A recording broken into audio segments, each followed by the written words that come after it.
Hola, muy buenas gente, os habla Bicho14.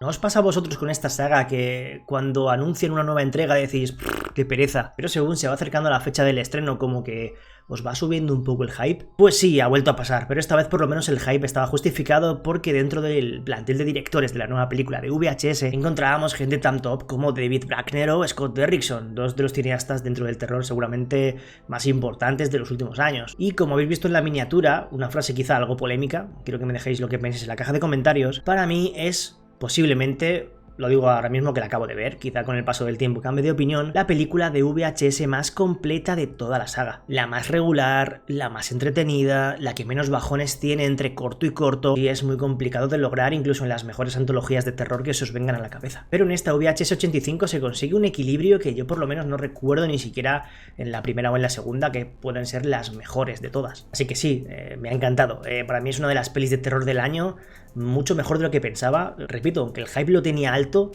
no me esperaba que me gustase o me llegase a gustar tanto como lo ha hecho. Así que aquí me tenéis motivado para contaros lo que me ha parecido cada cortometraje, haciéndoos un pequeñito resumen sin entrar mucho en spoilers, y donde pues eso, desgranaremos un poquito mis impresiones y sobre todo animaros a verla. Porque repito, no sé si ha sido sensación mía, pero esta VHS es bastante superior posiblemente al resto de las últimas estrenadas. Bueno, de la última mejor no hablamos, tenéis el vídeo del año pasado que ya pues dije todo lo que tenía que decir. ¿Es todo positivo? No, obviamente tiene cosas negativas. Por ejemplo, una de las cosas que a mí más me gustaba de la saga era como el nexo de unión, o lo que había entre corto y corto, no solo era algo anecdótico, sino que servía un poco para unificar todos los relatos y que tuviesen cierto sentido, ¿no? Y aquí en lugar de eso tenemos una especie de historia más que por otro lado está bastante bien, pero sí que pierde un poco la esencia de lo que venían siendo las cintas, el porqué de las cintas, el origen, todo ese misticismo o ese enigma que tenían sus primeras partes. Por lo demás, no tiene mucho más negativo que decir. Hay algunos cortos que me han gustado más que otros, obviamente, pero hay que decir que las 2 horas que dura se me han pasado volando. Todas las temáticas que maneja y los subgéneros que toca se van alternando de forma que todavía resulta más dinámica. Así que lo dicho, muy poquito negativo que decir de VHS 85. Ojalá la veáis, ojalá os guste y comentadme qué os ha parecido. Decidme si estáis de acuerdo con el orden que viene a continuación. Las he colocado de peor a mejor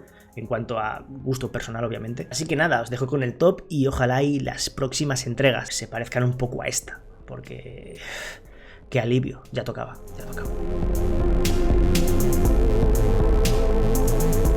A pesar de, para mí, ser el más flojillo, la idea que tiene y cómo está tirada me parece muy interesante, aunque por desgracia su ejecución para mi gusto no llega a la altura de lo que pretendía. Todo arranca con un monólogo filosófico sobre Dios y cómo la tecnología ha llegado a usurpar esas creencias antiguas, al más puro estilo del argumento de American Gods, y gira en torno a una especie de invocación de este a través de una realidad virtual en la que la protagonista intenta llamar a algo. La sorpresa se la lleva al llegar a contactar con esa entidad y ver que el acercamiento sobrepasa los límites del escenario digital. Una actuación que termina con una performance inesperada donde el gore al menos aparece con una imagen final para el recuerdo. Tal vez el más soso y plano de todos los cortometrajes, aunque como he dicho, tiene una propuesta interesante capaz de enganchar a pesar de su desarrollo falto de ritmo. Sin parecerme malo, creo que puede ser el menos inspirado de toda la antología.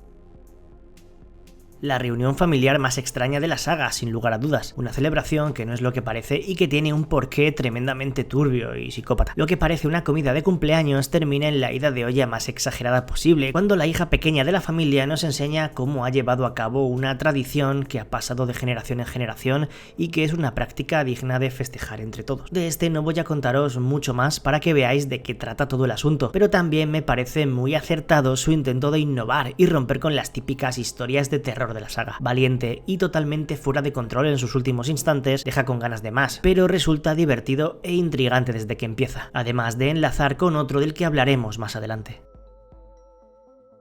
El primer corto completo con el que empieza la película nos lleva junto a un grupo de jóvenes de escapada a la naturaleza en mitad del bosque, junto a un lago. Vamos, una de las tramas más recurrentes dentro del found footage, algo que ya entra por los ojos y donde en menos de 20 minutos se nos enseña cómo los amigos van a ser atacados por algo que acecha entre los árboles. Un interés que se soluciona de forma directa y clara en el final de la grabación, haciendo que lo que podríamos pensar fuera a ser algún tipo de entidad o de presencia sobrenatural cambie de dirección hacia algo muy diferente, pero con matices matices. Potente primer relato para entrar en materia, que aunque parece no inventar nada al principio, tiene una sorpresa interesante y creo está genialmente elegido para dar comienzo a todo lo que viene después. Lo mejor, el creer que ya ha terminado y que tenga unos minutos finales con los que no contabas, que lo cambian absolutamente todo, lo que hace que sin duda gane aún más puntos.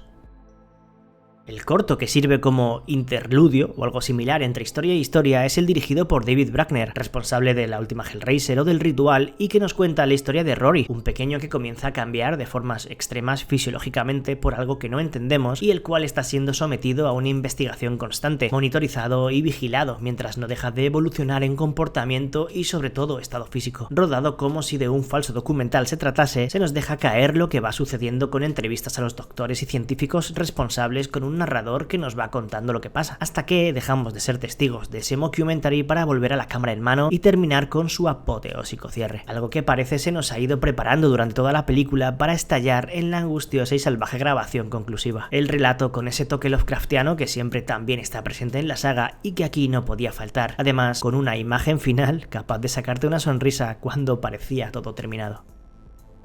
La locura dirigida por Gigi Guerrero es una de las mejores propuestas, no solo de esta entrega, sino me atrevería a decir de toda la saga. Al menos esa es la sensación que me ha dejado al terminar de verlo. Lo que comienza como la grabación en lo alto de un edificio de un programa de televisión mexicano que se ve interrumpido por un extraño terremoto, termina en una huida hacia adelante, o más bien hacia abajo, de un equipo de rescate que llega después del seísmo. Un bestial ejercicio de tensión constante y nerviosismo que sabe transmitirse a través de sus 20 minutos con un ritmo y un movimiento de cámara capaz de recordar a los mejores exponentes del formato. Pero lo mejor está en su clímax final, en lo que sucede cuando no esperas demasiados giros posibles ya. Un cierre que quizás por lo que propone pueda dividir al espectador, pero que a mí me ha encantado. Es claustrofóbico, sangriento y termina en una fiesta salvaje con poderes sobrenaturales inesperados. Original en su comienzo, desarrollo y final. Habrá que animar a su directora entre todos a que lleve a cabo un largo completo de metraje encontrado.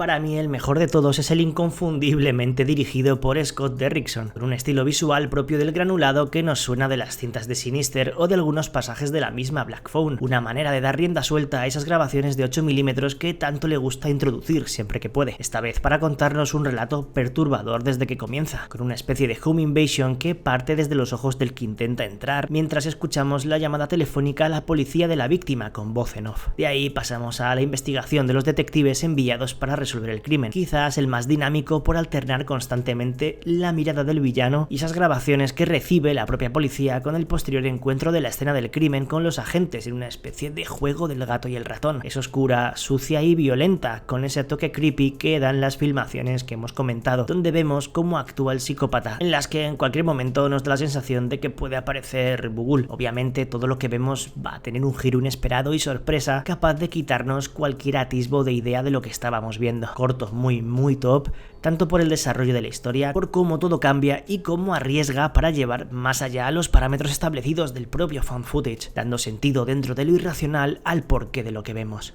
Grande de nuevo Scott Derrickson.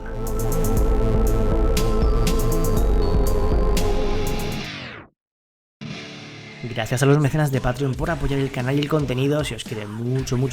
Y bichos, dejadme en la caja de comentarios si os ha gustado esta VHS 85, si estáis de acuerdo con el orden de los cortos, lo que queráis como siempre, ese like que no falte, suscribíos si no lo estáis, y nos vemos en la próxima. Un saludo a todos y a todas de parte de Bicho 14.